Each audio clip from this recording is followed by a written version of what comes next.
¿Ya escuchaste hablar de la guerra más temida de todos los tiempos?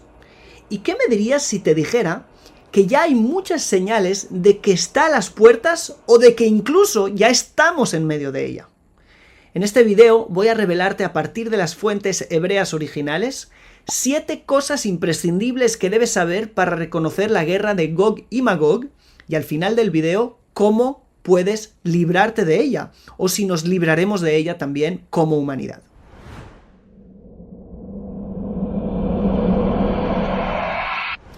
Shalom a todos y bienvenidos a nuestro canal. Me llamo Daniel Chapán y hoy vamos a hablar acerca de la guerra de Gog y Magog, una de las guerras de las que más se ha hablado durante la historia. ¿Por qué?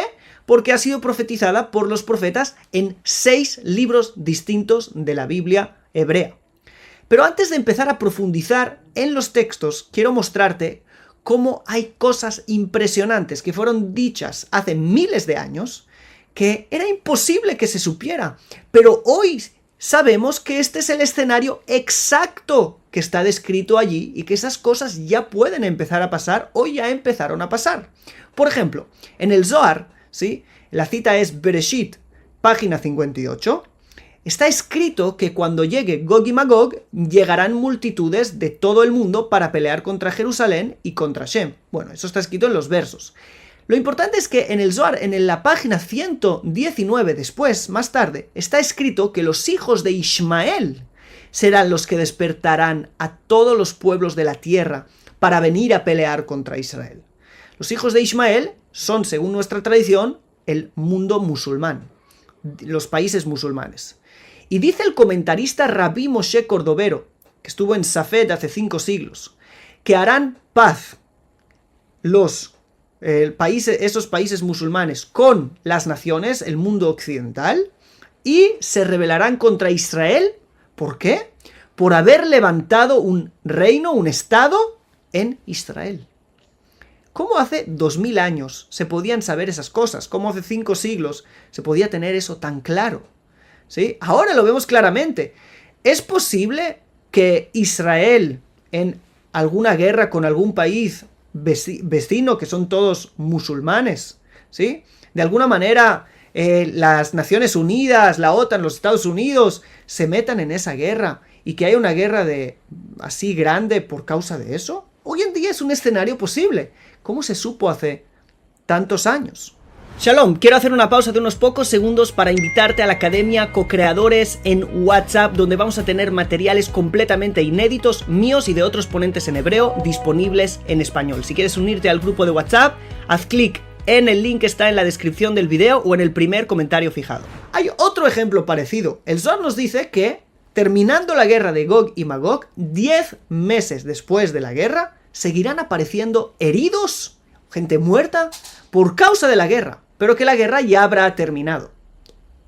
Los comentaristas de épocas antiguas no entendían qué estaba diciendo el Zohar. ¿Qué tiene que ver? ¿Cómo pueden aparecer muertos por la guerra o heridos por la guerra cuando no hay guerra? Hoy en día sabemos que la radiación de una bomba atómica sigue dañando por meses, incluso por años, ¿sí? Después de que eso haya ocurrido. Ya tenemos, por desgracia, nuestro mundo tiene experiencia en eso. Antes de profundizar en los textos, quiero decirte otra cosa importante. Este no es un vídeo para hacer sensacionalismo, eso no es un vídeo para asustar a nadie, ni para infundir el miedo o algo así. No. Déjame decirte mi punto de vista. Primero, en un sentido educativo, es muy importante profundizar en estos textos que vamos a profundizar. Es una guerra de la que 6 libros hablaron de ella. 4 de los profetas profetizaron acerca de ella, o 5, creo que es algo que no es casualidad.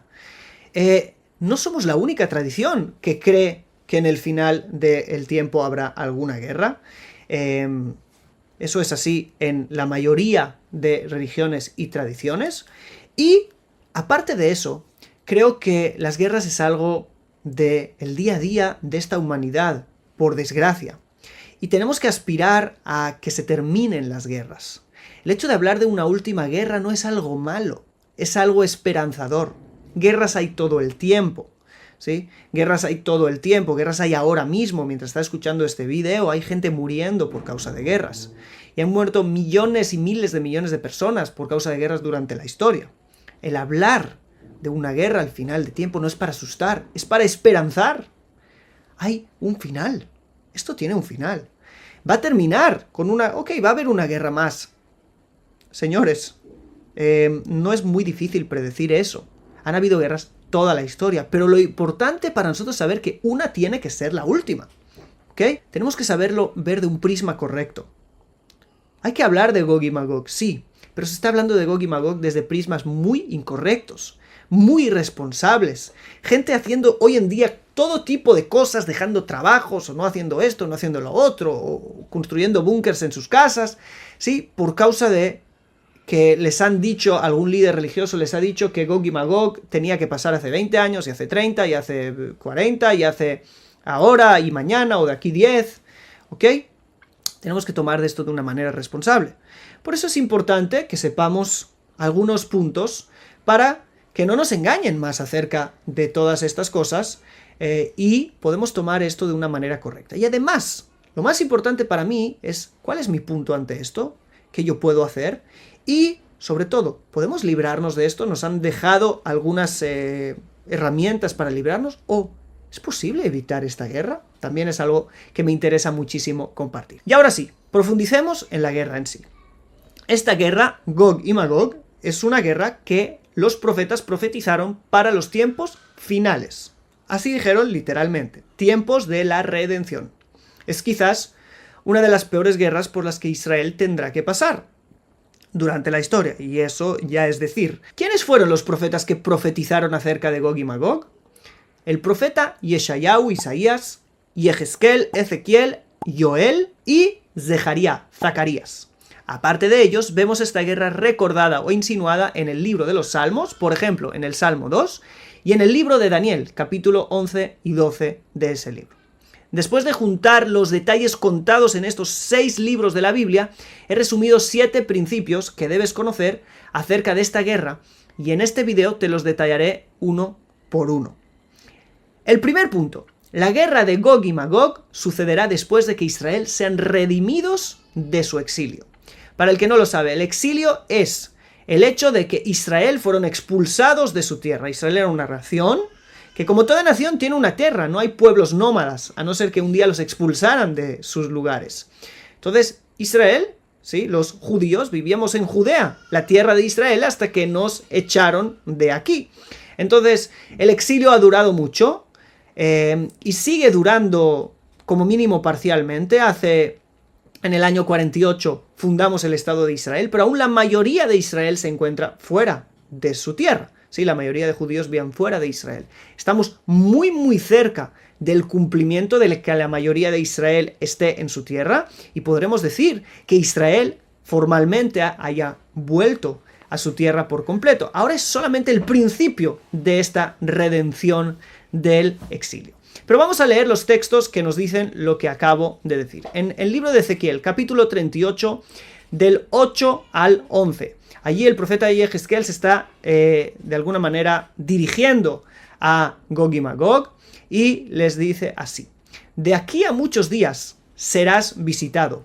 Al cabo de años vendrás a la tierra salvada de la espada, recogida de muchos pueblos, a los montes de Israel, que siempre fueron una desolación, mas fue sacada de las naciones. Israel fue sacada de entre las naciones. Dice, y todos ellos morarán confiadamente. Dice el verso 9, subirás tú y vendrás como tempestad, como nublado para cubrir la tierra. Serás tú y todas tus tropas y muchos pueblos contigo. Y dirás, subiré contra una tierra indefensa, iré contra gentes tranquilas, que habitan confiadamente. Todas ellas habitan sin muros y no tienen cerrojos ni puertas. Es decir, Israel estará ya en su tierra y viviendo confiadamente. En el libro de Joel, capítulo 4, versos 1 y 2, también está escrito algo muy parecido, donde dice, porque he aquí que en aquellos días y en aquel tiempo, en que haré volver la cautividad, sí, el exilio de Yehudá, de Judá y de Jerusalén.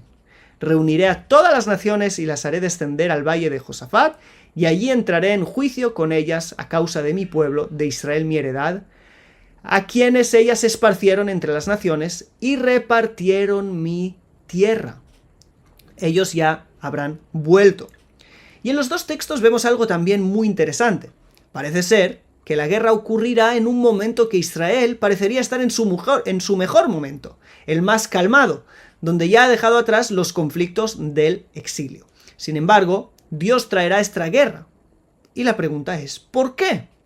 Algunos comentaristas dicen que es justamente cuando Israel está morando confiadamente que esto debe ocurrir, pues el objetivo de esta guerra es juzgar a las naciones que hayan hecho sufrir a Israel durante tantos años de exilio y pagarles ante sus ojos todo lo que les hayan hecho. Y también dicen ahí los comentaristas que a Dios aprovechará para juzgar también a los malvados de entre Israel. Por si alguno piensa que me estoy inventando esto, puede revisar el comentarista Malbim sobre Devarim 29 y allí lo encontrará escrito literalmente. Esto también tiene un mensaje para nosotros. Naciones que se han dedicado a hacer sufrir a Israel de manera injusta, creo que es el momento que se despierten, nunca es tarde, para pedir perdón. Que se despierten para hacer algún tipo de tikún, algún tipo de rectificación por lo que se ha hecho. La historia no queda borrada tan fácilmente. Uno tiene que rectificar también. Así que vamos a por el segundo punto. La guerra de Gog y Magog será la guerra de todas las naciones. Una guerra mundial. Esta no será una guerra puntual contra una nación u otra, o alguna nación vecina de Israel. Veamos los textos cómo nos afirman que esta guerra será de todas las naciones. El profeta Yeshayahu en el capítulo 66, verso 18, nos dice: porque yo conozco sus obras y sus pensamientos. Tiempo vendrá para juntar a todas las naciones y lenguas, y vendrán y verán mi gloria. Es decir, juntarlas en Jerusalén. Según los comentaristas, esta venida de todas las naciones a Jerusalén no es como la venida de las personas buenas que vienen a nuestros viajes de experiencia co-creadores, por ejemplo, que venimos todos a Jerusalén y disfrutamos, ¿sí?, de la luz divina a otro nivel. No, se está hablando de otra cosa allí, sino que se corresponde con la venida de todas las naciones escrita en Zacarías 14, 2, donde está escrito: porque yo reuniré a todas las naciones para combatir contra Jerusalén. ¿Sí? Y también en el profeta Joel, donde ya leímos que está escrito: reuniré a todas las naciones y las haré descender al valle de Josafat, y allí entraré en juicio con ellas por causa de mi pueblo. Obviamente que ustedes no tienen parte en eso. También vemos algo muy parecido en el profeta Yehezkel, en el profeta Ezequiel, donde nos dice que muchas multitudes vendrán a Jerusalén, ahí en el capítulo 38 donde vimos, y dice allí: muchos pueblos contigo, van a venir muchos pueblos contigo, sí, lo hemos leído antes también. Cómo no, también en el Salmo 2, donde empieza: ¿por qué se amontonaron las naciones y los pueblos tendrán pensamientos vanos? Salmo 2 está hablando de la guerra de Gog y Magog. Por cierto, algo muy interesante. En el capítulo 10 del libro de Bereshit, del libro del Génesis, se divide a toda la humanidad en 70 naciones. Pues fíjense bien en algo. La palabra Gog u Magog en hebreo tiene valor numérico 70. Igual que el valor de todas las naciones. Justo para eso. Para decir que esta será una guerra mundial donde tendrán parte de alguna manera o de otra todas las naciones. ¿Qué podemos aprender de este segundo punto? Tenemos que aprender que quizás a nivel político vale la pena frenar estas cosas, rectificar estas cosas, no yendo siempre de manera obsesiva en contra de Israel.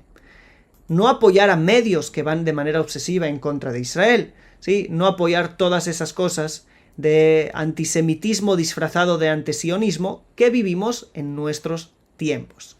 Tercer punto. Israel no vencerá esta guerra de manera natural. Imposible. Si acabamos de decir en el segundo punto que todas las naciones estarán en esta guerra en contra de una pequeña nación que es Israel, no puede ser que la victoria sea natural, solo sobrenatural. Israel contra todas las naciones y que los profetas nos dijeron que habrá una gran victoria para Israel, eso no puede ser. Todos los profetas hablaron de una intervención divina. Por ejemplo, en el libro de Zacarías capítulo 14 versos 2 y 3 se nos dice: y yo reuniré a todas las naciones en batalla contra Jerusalén y será tomada la ciudad.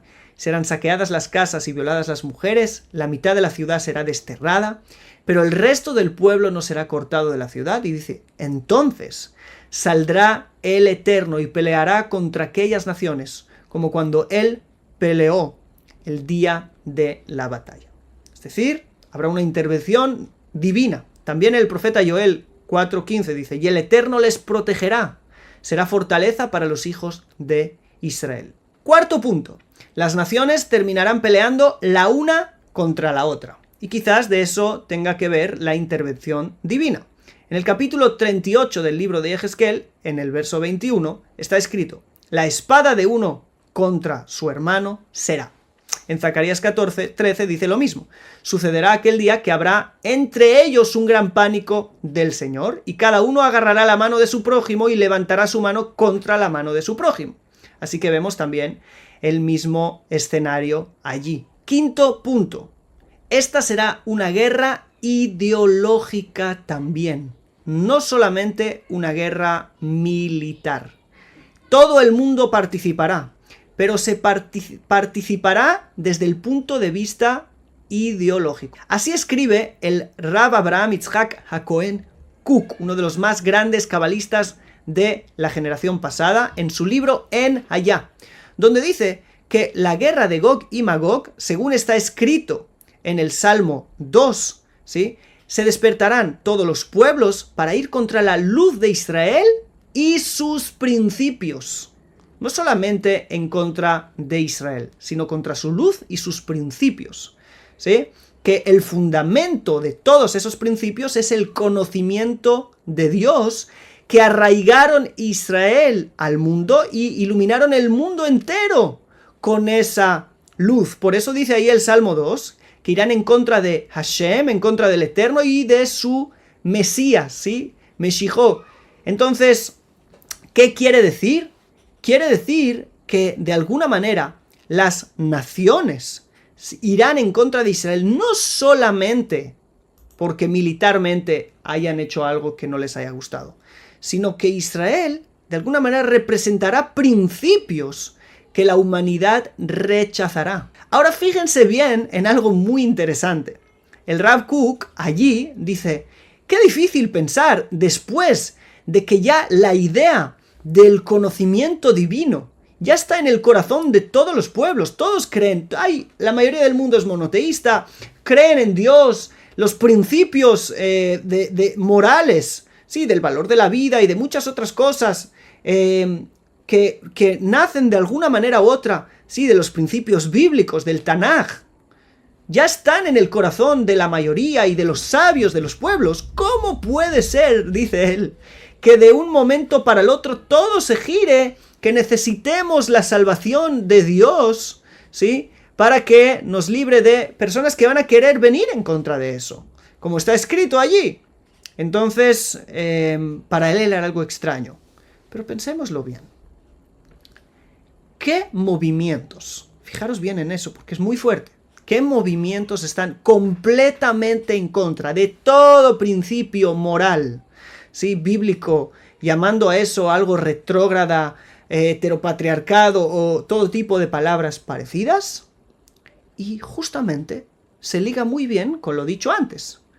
Porque todos esos movimientos, por algún motivo X, son ultra, hiper a favor de los enemigos de Israel, ¿sí? Y perdona que lo diga, del mundo musulmán, por algún motivo u otro que es bastante incomprensible, pero no importa, es un hecho. Así que, fíjense bien que este es un punto que toca a cada uno de nosotros.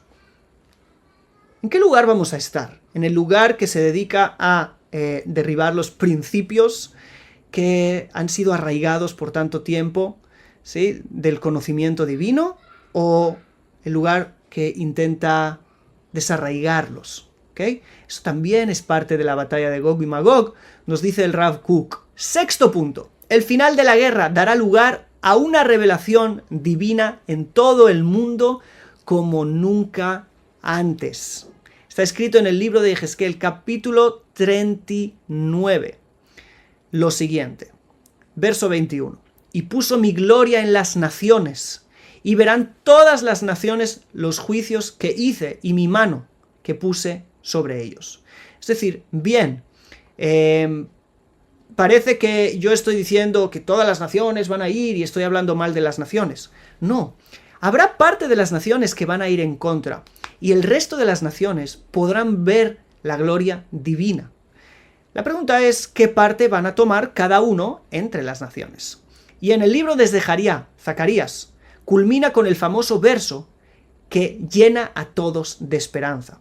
En el mismo capítulo que habla de Gog y Magog, termina diciendo, y será el Eterno Rey sobre toda la tierra. En ese día el Eterno será uno y su nombre uno. Lo tan esperado, la revelación verdadera del Creador, la conciencia de unidad en la humanidad. Parece ser que esa guerra nos dejará a todos entender algo muy, pero que muy importante. También a nivel moral, también a nivel humano, pero también a nivel espiritual. Porque la revelación divina en ese tiempo será tan grande que se quedará grabada después también en las naciones. Y todo el mundo, tanto las naciones como Israel, conoceremos lo que hoy en día ya estamos proclamando, que el Eterno es uno. No en el sentido teológico del término solamente, sino en el sentido de que el Eterno es único y de que la humanidad tiene que elevarse a los principios morales de esa revelación, a los principios espirituales de esa revelación única, del único. Séptimo punto, que es muy impresionante. Se nos fue dicho por la tradición hasta el Gaón de Vilna, uno de los más grandes sabios de Israel, hace más o menos 300 años, que la guerra de Gog y Magog durará 9 minutos. Es algo impresionante. Yo no sé si sea literal, pero ¿cómo alguien hace 300 años podía imaginarse que una guerra mundial dure 9 minutos? Antes eso era imposible. Hoy es completamente posible. Recordar el Zohar de antes, que cuando se termine la guerra va a haber 10 meses de gente que va a seguir herida y que dijimos hoy en día con la radiación de las bombas atómicas está claro. Vemos todo el tiempo información de Irán desarrollando bomba atómica y cuánto Israel está luchando para que eso no ocurra y países que... Suena mal, pero tengo una buena noticia para ti, un poquito de esperanza. Está escrito en la tradición de Israel, los sabios de Israel nos enseñan que la forma de interpretación de estas profecías en Israel es diferente de muchas de las otras filosofías. Para nosotros está escrito que profecías que hablan de desgracias, de cosas malas, no tienen por qué ocurrir.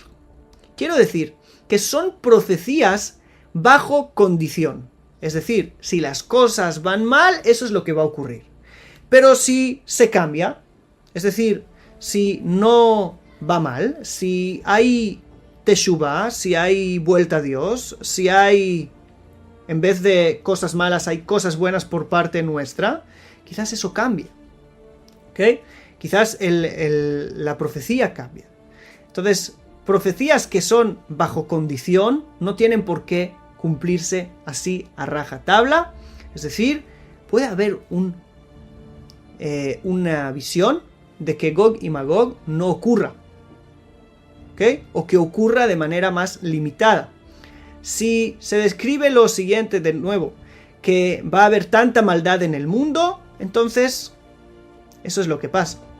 Pero podemos reducir la maldad en el mundo, aportar luz al mundo, y también se reduce con eso las consecuencias de las profecías. Por ejemplo, Jonás fue a Nínive y profetizó destrucción. Igual que está profetizada aquí, en Ezequiel y en otros lugares, destrucción. Pero el arrepentimiento de Nínive hizo que no haya destrucción. Eso es lo mismo. Profecías de caos, de destrucción, cosas terribles, pueden ser de alguna manera dadas la vuelta. Y eso es una buena noticia. Yo creo que es algo que tenemos que, con mínimo, intentar y clamar y luchar para aportar luz al mundo y no decir, bueno, ya viene Gog y Magog, todos morís, todos... Sí que es una actitud pasiva y no buena para nada, que no nos aporta absolutamente nada a nosotros. Ahora, a nivel personal, también se ocurriera algo parecido. ¿Qué podemos hacer? El profeta Joel nos dice algo interesantísimo, y será que todo el que clame en el nombre del Eterno será salvado. ¿Sí? Es decir, clamar el nombre del Eterno. ¿Pero qué es clamar el nombre del Eterno? ¿Clamar el nombre del Eterno es decir el Eterno? No, es algo que va más allá, es algo que tiene que ver con nuestra propia vida. ¿Sí? Es algo que tiene que ver con nuestra fe, es algo que tiene que ver con nuestro día a día. Por eso, en el Talmud, en el Tratado de Sanedrín, en la página 98b, se nos dice allí cómo salvarse. De hecho, se lo preguntaron a uno de nuestros sabios, y él contestó: el estudio de la Torá y las buenas acciones. ¿Por qué? ¿Por qué? Hemos dicho que el mal comportamiento trae la guerra. La rectificación son gmilut hasadim, el hacer gesed, el hacer bondad con los demás. Y también Torah, porque hemos dicho que esta guerra al final viene a traer una gran revelación divina. Quizás, si llenamos el mundo de revelación divina, ya no haga falta la guerra, también a nivel personal. A mí ya se me reveló, ¿sí? Niveles grandes de revelación divina a través de mi estudio, a través de mi esfuerzo por profundizar, ¿ok? Entonces ya no necesito que me sea hecho esto a través de la guerra. Y de nuevo, lo mismo las buenas acciones. ¿Sí? Torah begmilut hasadim. Por eso, me gustaría que me dejaras en los comentarios, cada uno de los que está viendo este video y le está gustando. Primero, que nos deje un like. Y segunda, ponga en los comentarios una buena acción. Una buena acción que va a hacer en motivo de haber visto este vídeo para convertir este mundo en un mundo mejor, que no necesite pasar por cosas tan terribles. Y como mínimo, si es así, nos acostumbremos a que nosotros podemos ser liberados de todo mal a través de la profundización, la elevación de la conciencia, en el conocimiento divino a través de la Torá y las buenas acciones con los demás, el amor al prójimo y el dar de nosotros mismos para otros. Así que esta es la manera con la cual nos podemos librar de Gog y Magog. Y sin más, terminemos este vídeo deseándonos lo mejor, que con la ayuda del Creador el mundo sea lleno de luz a través de las buenas obras, a través del amor al prójimo y no, Dios no lo quiera, a través de escenarios como los que acabamos de describir. Sin más, nos vemos en el próximo vídeo. ¡Shalom!